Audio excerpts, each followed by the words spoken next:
Amém. Boa noite, irmãos. Graça e paz. Ouvimos da rocha, agora vamos ler sobre ela na sua palavra. Eu convido você a abrir comigo no Evangelho de Mateus, capítulo 8, versículos 23 a 27. Mateus, capítulo 8, versículos 23 a 27. O texto de hoje nos leva a refletir ao grande contraste do medo dos homens com a paz de Jesus. O texto do Evangelho de Mateus, capítulo 8, versículo 23 a 27, diz assim: Jesus entrou no barco e os seus discípulos o seguiram. E eis que levantou-se no mar uma grande tempestade, de modo que as ondas cobriram o barco. Jesus, porém, estava dormindo. Mas os discípulos foram acordá-lo dizendo: Senhor, salve-nos, estamos perecendo. Então Jesus perguntou: por que vocês são tão medrosos, homens de pequena fé? E levantando-se, repreendeu os ventos e o mar, e tudo ficou bem calmo. E aqueles homens ficaram admirados, dizendo: quem é este, que até os ventos e o mar lhe obedecem? Vamos orar mais uma vez? Deus querido, obrigado pela rica e maravilhosa oportunidade de estarmos na sua casa. Que bênção, Senhor, que grande alegria tem o nosso coração de prestar culto a Ti nessa noite, com liberdade, de cantarmos em alta voz louvores ao Teu nome, de dizermos quem o Senhor é, que o Senhor é o eterno Deus, aclamar o Seu nome e dizer dos Seus feitos, lembrarmos que Tu és a rocha em quem nós estamos firmados. Obrigado, Deus, por tudo isso. Obrigado por podermos lembrar que o Senhor Jesus é o nosso Redentor, o nosso Salvador. Lembrarmos do perdão dos pecados. E nessa hora o Senhor ministra no nosso coração também pela Sua palavra. E queremos ter ouvidos atentos, corações abertos, mentes prontas para receber do Senhor pelo Seu Santo Espírito. Fala conosco, ó Deus, fala comigo e através de mim, para a honra e glória do Teu nome, para o crescimento da Tua igreja, em nome de Jesus. Amém. Amém. Nós temos aqui um trecho da história de Jesus, enquanto ele estava nessa terra, caminhando entre os homens como homem. E esse trecho que nós lemos conta uma história onde ele estava num barco junto com seus discípulos. E ele entrou nesse barco com seus discípulos e eles foram para o meio do mar.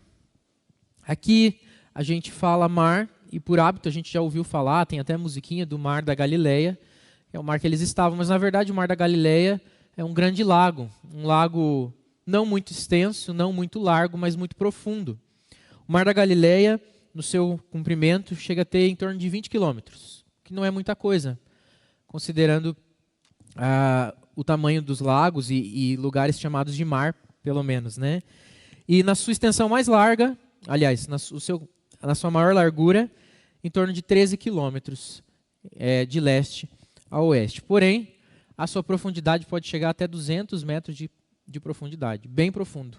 Então, uma grande massa de água reunida num espaço relativamente pequeno. E por isso ele acabava se comportando muitas vezes como um mar agitado, como um mar, como alto mar, né? Como águas de oceano, pela grande quantidade de água que tinha. Mas não só por isso, mas porque ali também havia uma incidência de ventos muito forte. Próximo à costa, se é por assim dizer, do Mar da Galileia, existiam muitas montanhas, principalmente a oeste. E essas montanhas eram muito recortadas e faziam vales que formavam, às vezes, um grande caminho que conduzia o vento. Quando o vento vinha do oeste e pegava essa cadeia de montanhas, essa cadeia canalizava de uma forma o vento que formava um grande ventilador direcionado para o Mar da Galileia e agitava ele repentinamente, fazendo dele um lago muito bravo, um lago muito turbulento. Em 20 minutos, meia hora, um céu azul poderia se transformar numa grande tempestade. E quem estivesse lá no meio do lago, talvez não tivesse tempo suficiente de perceber essa mudança e voltar até um lugar seguro. Pois foi justamente isso que aconteceu. Essa mesma história narrada em Marcos e em Lucas, né? Nós lemos em Mateus, mas ele é narrado em Marcos e Lucas também.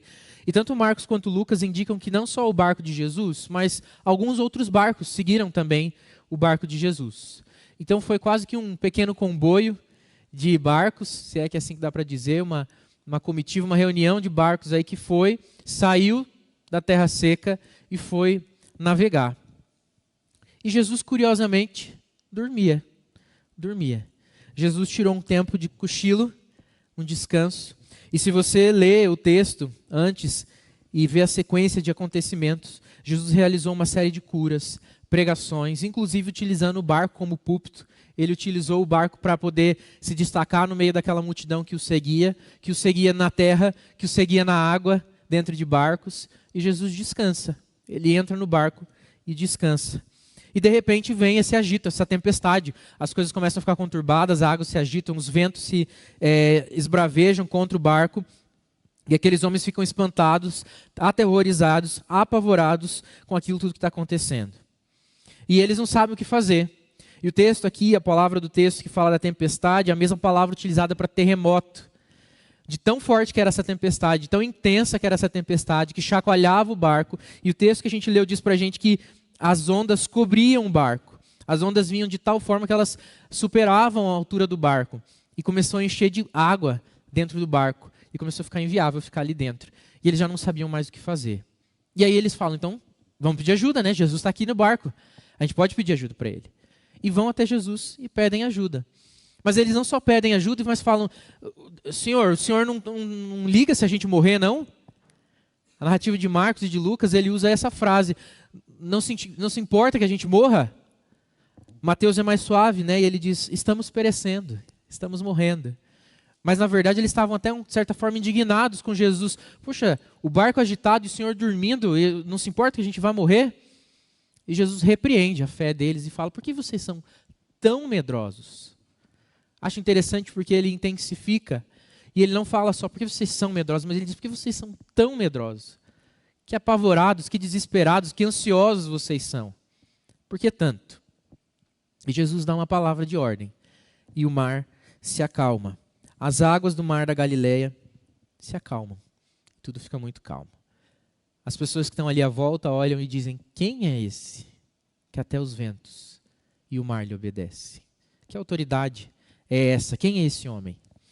Há muitas lições que a gente pode aprender através dessa história, e talvez a mais óbvia e mais direta delas é justamente que motiva essa pergunta que as pessoas fazem no versículo 27. Quem é este que até os ventos e o mar lhe obedecem?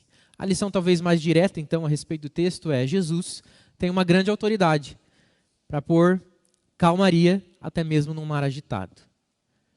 Mas se a gente se deter só nisso, nós vamos constatar que Jesus fez um grande milagre, um lindo milagre, isso mesmo, né? Jesus fez um milagre e pronto. Acaba não chegando para nós, para mim e para a sua vida. Mas tem uma série de outras lições que a gente pode olhar para esse texto e aprender, que ultrapassam a perspectiva do milagre. E aqui, de forma alguma, eu quero diminuir o milagre, né? Porque foi um lindo milagre mesmo. Algo muito poderoso que aconteceu, que não deve ser ignorado. Mas com certeza tem lições profundas. Jesus estava dizendo mais coisas a cada um de nós hoje e a cada um daqueles que estavam lá naquela época, ao fazer todas essas coisas e vivenciar junto com eles todas essas coisas. A maior lição, talvez, que a gente pode observar dentro desse texto, e é o que nós queremos refletir sobre ele nessa noite, é esse grande contraste do medo dos homens com a paz que só Jesus pode trazer no meio do caos. Os homens olham para as situações e ficam desesperados. Eu e você olhamos para as circunstâncias e ficamos preocupados, apavorados, alguns mais, outros menos. Mas Jesus sempre é paz, sempre é calmaria. Sempre tem voz para acalmar a tempestade. A tempestade era um momento de conturbação, de dificuldade, de luta daqueles discípulos naquele momento. Não só eles, mas os barcos que estavam ao redor, com certeza também estavam completamente apavorados, com a possibilidade de afundarem, morrerem e se perderem. Imagine só que eles não só corriam o risco de cair na água, mas de cair numa água a 210 metros de profundidade. Tinha que ser um excelente nadador para superar isso.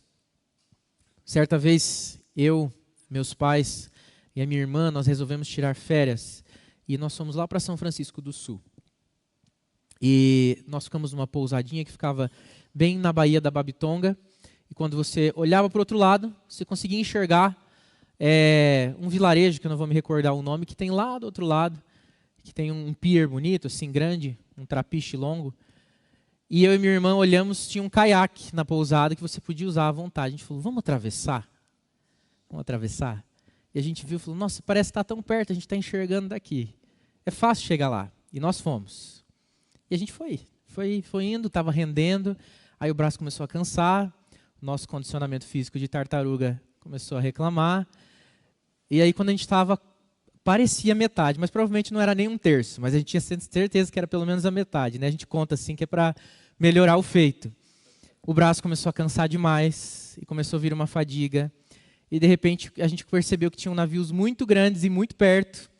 E a gente era só um caiaquezinho de 2 pessoas no remo. E a gente falou, acho que a gente não aguenta não. Vamos voltar? Vamos voltar. O esforço não é só para ir, é para voltar também, muito difícil. E a volta era contra a correnteza. E aí bateu o desespero. Bateu o desespero. E aí quando você olha aquela quantidade de água para frente, para trás, para a direita, para a esquerda, bate o desespero. E aí você pensa, se eu cair aqui, eu aguento nadar um pouquinho, mas eu não aguento nadar muito porque eu já gastei minha energia no braço, tentando remar. E o cansaço é muito grande. A água cansa muito a gente. E parece que quanto mais apavorado você fica, mais difícil é nadar e mais desesperador é a possibilidade de ficar lá preso ou de ser levado pela correnteza para o alto mar. A gente estava na Bahia, num lugar calmo, poucas ondas, o movimento que tinha era dos barcos que passavam, dos navios que estavam indo para o porto. Mas imagine esses homens que estavam então numa situação muito pior, uma grande tempestade, ventos e ondas que cobriam o barco. Eles com certeza ficaram muito aflitos e eles estavam em situação de grande aflição. Mas não aleatoriamente, Jesus dormia. Propositadamente, Jesus estava dormindo, descansando. Eu quero lembrar você que Jesus encarnou como homem. E como homem, ele cansava. E Jesus não dormiu só para dar uma lição. Vou fazer de conta que eu estou cochilando aqui, né, e dava só uma piscada de vez em quando com o olho, para poder observar, será que eles vão pedir ajuda ou não? Jesus dormiu, de fato. Ele precisava descansar. Jesus se cansava. Jesus tinha um corpo físico como o meu e o seu, que perecia, e ele precisava de um sono, um bom sono. E como eu disse, se você olhar no texto e voltar, ele havia feito uma série de coisas. Jesus tinha tido dias muito movimentados. E o barco, o balanço do barco, a calmaria do balanço do barco, parecia uma boa oportunidade de ninar. Né? E ele no balanço caiu no sono. Mas é lógico que Jesus também, como homem que era, não deixava de ser Deus, totalmente Deus. E ele não se pôs numa situação de perigo como se ele tivesse inocente daquilo. Eu vou dormir aqui, o que for, será. A sua divindade sabia completamente o que aconteceria ali naquele lugar. E ele não estava suscetível à morte, ao perigo, e é por isso que ele dorme tão tranquilo. Ele sabe o que vai acontecer. Tudo o que vai acontecer, ele já sabia de antemão. E Jesus dorme, então. O sono de Jesus, fruto da sua humanidade, do seu cansaço, mas também uma forma dele ensinar. Jesus ali ensina a gente o modelo do Filho de Deus. O Filho de Deus é capaz de dormir, se ele vive em plena confiança. É capaz de descansar. E às vezes não é nem uma questão de dormir fisicamente, fechar os olhos, sonhar, dormir pesado, mas aprender a descansar o coração, mesmo em situações que podem e têm potencial para se tornar uma grande tempestade.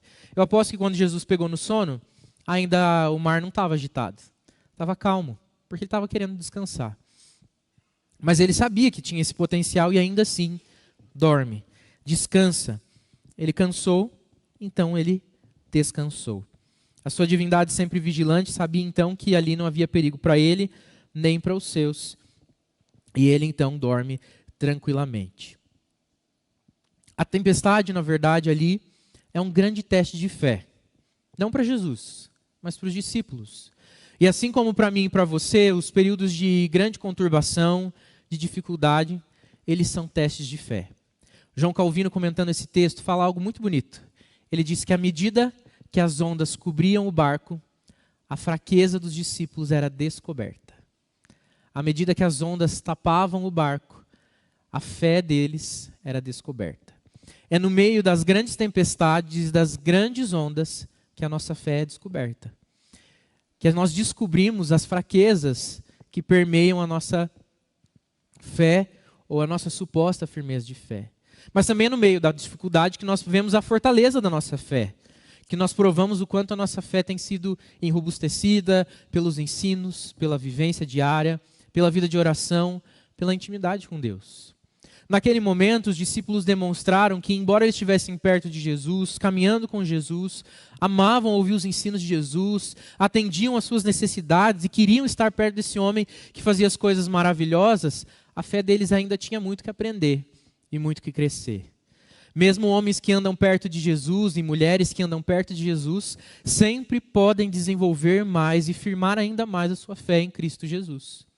É possível que eu e você estejamos muito compromissados com Jesus e sejamos capazes até de pedir socorro para Ele, como eles fizeram.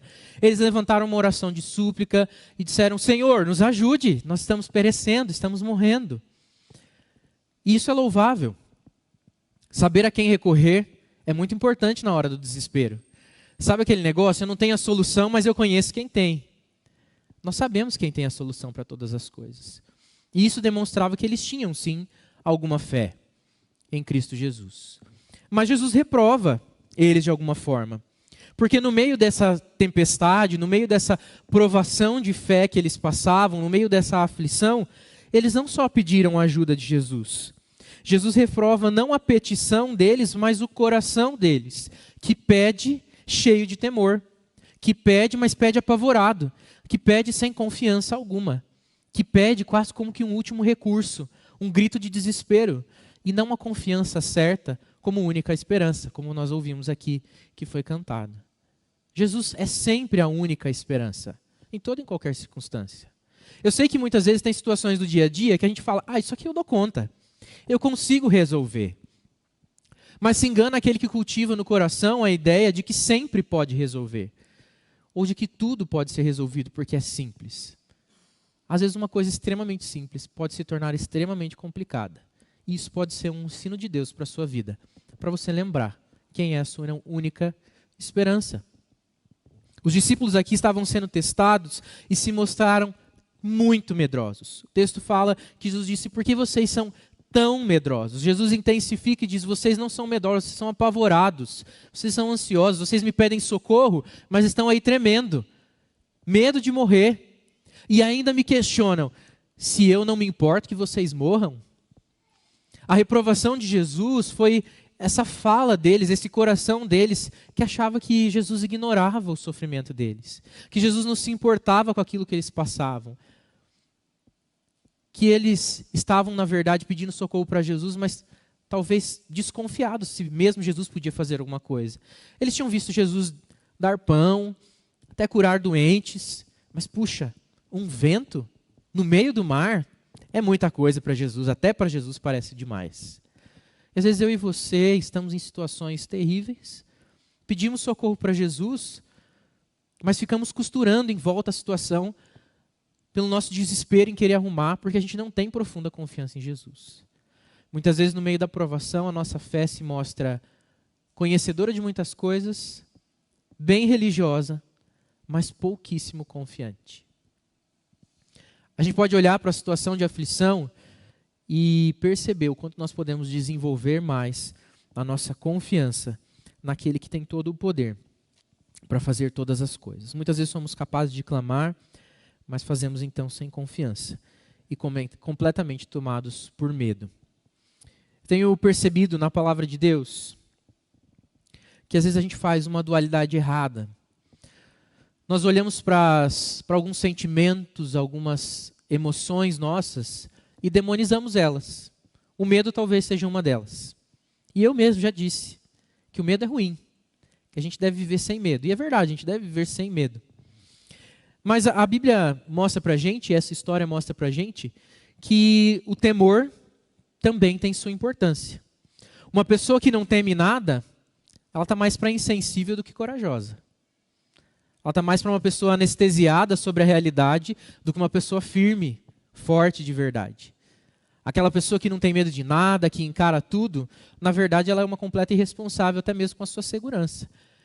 Se a gente olha para um beco escuro, se a gente olha para um lugar que a gente tem que passar e que é extremamente perigoso, num bairro perigoso, é tipicamente violento e nós estamos sozinhos e a gente não tem o mínimo de temor ou fica no mínimo de alerta, tem uma coisa errada com a gente. A gente precisa ter algum cuidado com essas coisas. Isso expressa um certo temor. O problema é quando esse temor toma conta do nosso coração de tal forma que a gente diz, eu não posso andar por esse lugar. Eu vou morrer se eu for por ali. E a gente fica paralisado. Não consegue sair do lugar. Quando a gente olha para uma situação e diz, eu não posso enfrentar isso, porque senão vai acontecer coisas terríveis comigo, com a minha família. Eu não posso. O medo que paralisa é o medo que Jesus condena aqui. O temor tem uma função, inclusive, na nossa caminhada de fé, porque o temor do Senhor é o princípio da sabedoria. E não é medo de Deus, é temor. Eu aqui uso a palavra temor porque ela é mais profunda do que o medo. O medo é só um desespero diante de uma situação que a gente não tem controle. Agora, o temor é profunda reverência com situações que a gente sabe que são muito maiores do que nós. Ou com pessoas que são maiores do que nós. Ou com Deus, que é muito mais poderoso do que nós. A gente se achega diante dele com profundo temor, reverência, respeito, honra, porque sabemos que ele é um Deus grandioso e poderoso. Então o temor tem serventia para nós.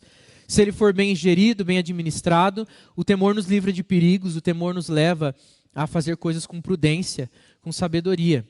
E a falta de temor nos torna inconsequentes e insensíveis diante da vida. Mas o medo, o pavor, o desespero, o medo descontrolado, ele toma conta do nosso coração e ele nos distancia de Deus. Ele faz com que a gente queira controlar todas as situações e prover todas as soluções para o nosso próprio conforto e bem-estar. E muitas vezes nós vivemos cercados de ansiedade e medo em pequenas situações da nossa vida. Às vezes não precisa ser uma tempestade no meio do mar. Às vezes basta ser atravessar a rua e você pode ficar tomado de grande medo. As fobias estão aí para provar que às vezes a gente vive tomado por medos que paralisam a gente por completo. Às vezes são medos simples, medo de aranha, medo de cachorro, medo de escuro, não sei. Mas às vezes são medos que impedem a gente de fazer tantas coisas que nós poderíamos romper simplesmente confiando no Senhor. Cultivando uma vida de confiança com o Senhor. Então a gente pode olhar para o temor, para o medo, não como uma expressão totalmente negativa, mas enquanto temor, extremamente útil se estiver rendida ao Senhor. E quando esses homens então são reprovados por Jesus, diante desse temor, desse desespero que eles estão sentindo por causa dessa situação, Jesus se levanta, reprova eles e fala, vocês têm pouca fé, vocês têm pequena fé. Uma fé muito irrisória, muito incipiente, muito significante. Mas não tem problema. O meu poder não trabalha na medida da sua fé. O meu poder não é manifestado na medida da fé de vocês. Porque Cristo, mesmo vendo uma pequena fé, ele faz um grande ato miraculoso de demonstração do seu poder, mas um ato também de amor e proteção para aquele com os seus. Ele diz, shh, fica quieto, silencie, e o mar para. Jesus dá uma ordem, um comando de voz. E a natureza responde. E aqui, não sejamos confusos de pensar que a natureza, a mãe natureza, é personificada, que ela tem um sentimento, e ela se manifestou e ouviu o Senhor falando. A ideia não é essa. Não é a ideia de uma bibliotecária andando e pedindo silêncio, alunos. Vocês estão falando muito alto, tem gente estudando. Mas é o dono de todas as coisas, falando, fique quieto, mar. Você é meu e eu comando você. Fui eu que te criei e eu que digo quando você sopra e quando que você não sopra. É o Criador de todas as coisas colocando ordem em tudo aquilo que ele fez. Esse episódio mostra para nós que Jesus é extremamente poderoso não só para fazer milagres, mas para colocar ordem em todas as coisas. Jesus coloca ordem na natureza, que não tem sentimentos, que não é personificada, que é criação, passiva, a ordem de Deus. Mas coloca ordem também nas nossas vidas. Coloca ordem nas situações externas, na calamidade que nos cercam, na guerra, na violência, na falta de saúde. Jesus diz, shh. E tudo isso silencia e organiza. Mas Ele também coloca ordem dentro de nós, no nosso coração, com as nossas tristezas, com o nosso desejo de desistência. Quando a gente se vê completamente cercado por situações duras e difíceis. E esse milagre, esse episódio, na verdade, é uma mensagem de grande consolo para o nosso coração. Nós não estamos desamparados. Se Jesus dorme, que a gente possa dormir junto, do lado dele. Porque a hora que ele resolver acordar, ele vai colocar uma palavra de ordem e todas as coisas vão se organizar. Fora e dentro de nós. Nós não precisamos viver apavorados, mas nós podemos clamar. Tem uma boa lição aqui que os discípulos deixam para nós. A lição do clamor. De direcionar o nosso clamor, o nosso pedido de ajuda para Jesus. Jesus nos atende, salva-nos. Jesus, salva-nos. Mas sem a necessidade de uma grande indignação contra Deus, sem a necessidade de falta de confiança ou tomados de um grande pavor, mas uma oração de rendição e profunda confiança. Porque Ele é este que faz o mar se acalmar por uma única ordem, por uma única palavra de ordem.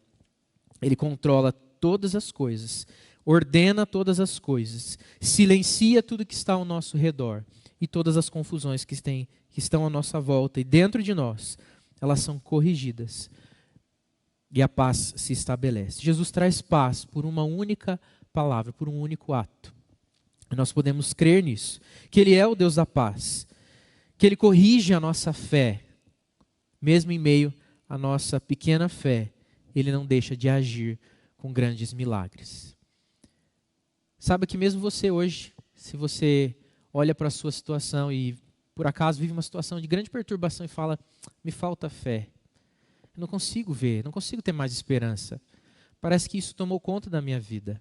Sabe que não por causa da sua fé, mas por causa do grande amor, do seu grande poder, Jesus pode dar uma palavra de ordem e organizar a sua vida novamente. Jesus pode trazer uma grande palavra de ordem pela sua palavra, pela Bíblia. Por isso busque as palavras de Jesus aqui. Elas trarão ordem para a sua vida. Jesus pode trazer ordem para a sua vida pela ação do Espírito Santo enquanto você ora. Cultiva uma vida de oração. Jesus pode trazer ordem para o meu e para o seu coração, que pode estar em grande tempestade, através do irmão que está aí do seu lado.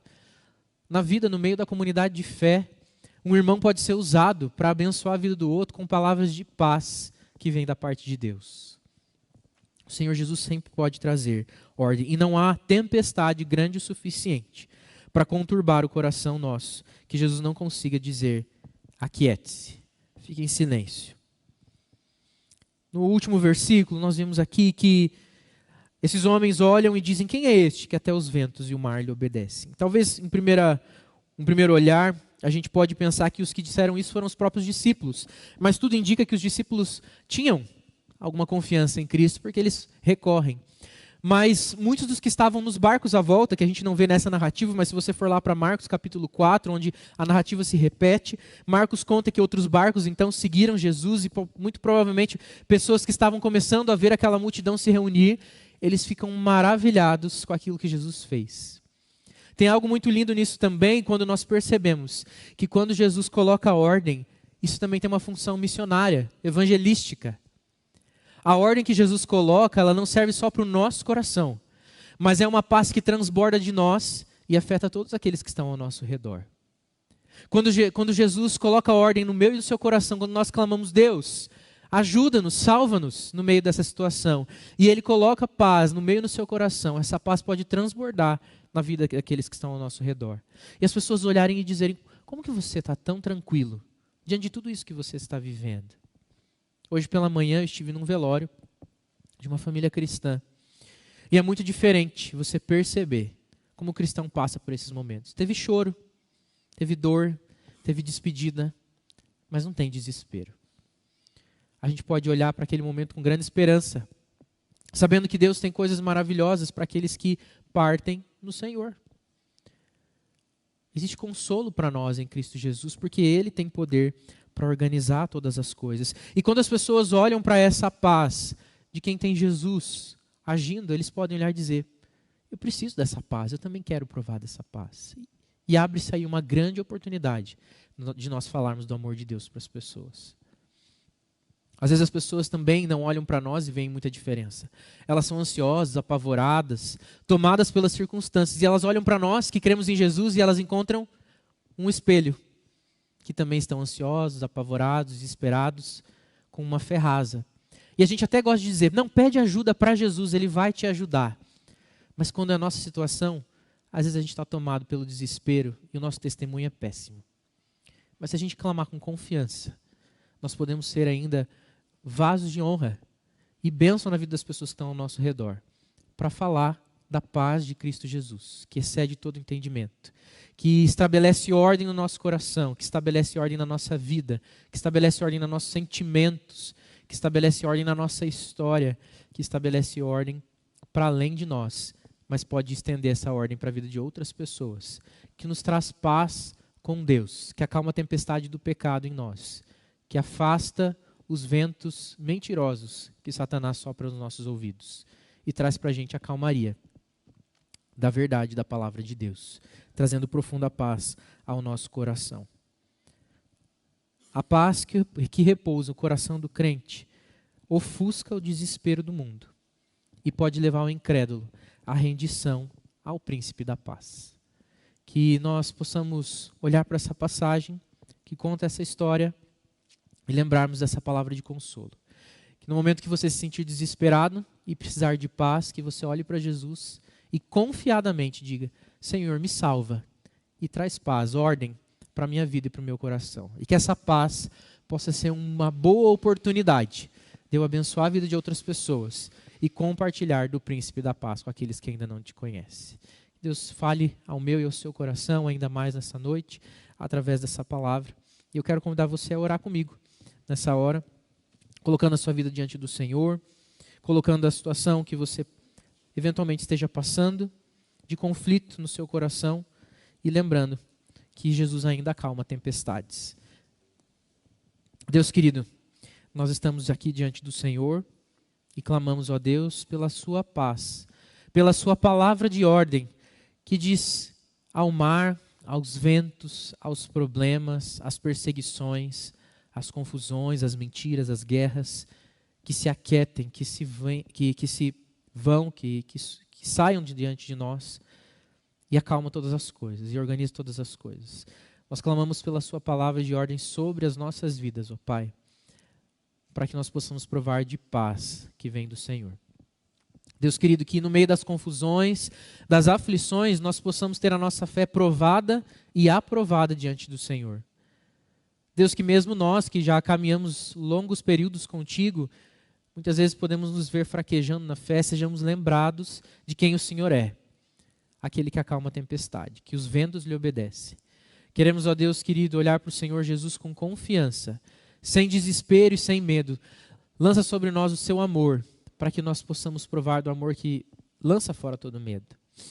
Pai querido, que ao sermos cobertos pelas ondas, possamos descobrir uma fé forte no Senhor Jesus. Possamos descobrir que no Senhor Jesus é o único lugar que nós encontramos esperança e solução. E Pai, nós queremos ser usados por Ti, para que ao provarmos a paz de Cristo, nós possamos ministrar paz sobre a vida das pessoas que estão ao nosso redor.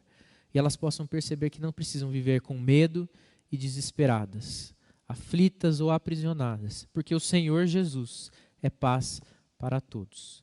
E nos traz paz com Deus, nos reconcilia com o Senhor Jesus, tirando de nós todo pecado, toda dor, toda confusão e nos concedendo verdadeira paz.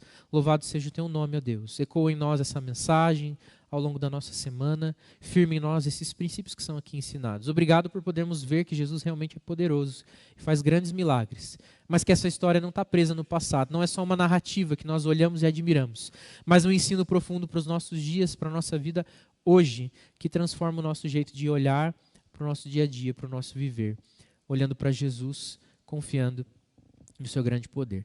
Nos abençoe, ó Pai, para a honra e glória do Teu nome.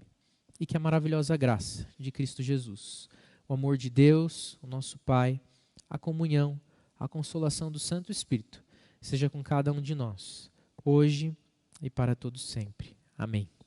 Amém. Que Deus nos abençoe e nos dê uma boa semana. Eu peço que você ainda fique um pouco mais assentado e quero hoje convidar você a fazer algo diferente. Se